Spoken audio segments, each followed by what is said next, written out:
Hippocrates, in the book of the epidemics, describe the characteristic of the disease: fever, colorless urine, cough resulting in the thick sputa, and loss of thirst and appetite. He notes that the most of the sufferers become delirious before they succumbed to the disease. Hippocrates and many other the time believes the phthisis to be the hereditary in the nature. वो ये कहता है, थाइसिस TB को कहते हैं पहले जमाने में, अब जब से ये ट्यूबरकुलोनियम, वो ये कहता है कि ये कोई विरासतन इनके अंदर बीमारी आई है।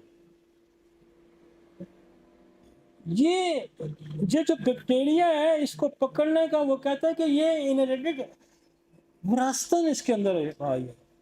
और वो ये कहता है कि अब मैं बड़े अरसे से मैं भूख के लिए बेसिलिनियम का इस्तेमाल करता हूँ। जिन बच्चों को भूख नहीं लगती हम बेसिलिनियम का इस्तेमाल करते हैं। मजे की बात, कोई ऑथर नहीं लिखता। और ये कौन कहता है? ये हिपोक्रेट्स कहता है। इसका मतलब है मैंने हिपोक्रेट्स को पढ़ा है। वो क्या कहता है? Loss of thirst and appetite. TB के मरीजों को भूख नहीं लगती, पहली अलामत है उसकी भूख बंद हो जाती है। तो हम बच्चों को भूख लगने के लिए बेसिलिनियम का इस्तेमाल करते हैं, है ना मजे की बात। और कहां से हमने पढ़ा? हमने हिपोक्रेट्स को पढ़ा। और टीबी क्या होता है? पहले जमाने में ये रोमांटिक भी है ना, पहले जमाने में लोग टीबी लगवा भी लेते थे कि मैं स्लिम स्मार्ट नजर आऊं, क्योंकि ये वेट गिराती है।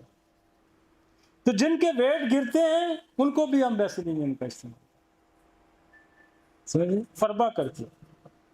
कैंट ने, किसी ने लिखा है कि आप ट्यूबरकुलोनियम के बाद आइड्रास्टस की एक डोज दें। हाँ, बोरिक ने लिखा है कि ट्यूबरकुलोनियम के बाद आप आइड्रास्टस 1 mg की एक डोज दें तो बंदा फरबा हो जाएगा, उसके अंदर गोश्त पोस्ट चढ़ना शुरू हो जाएगा।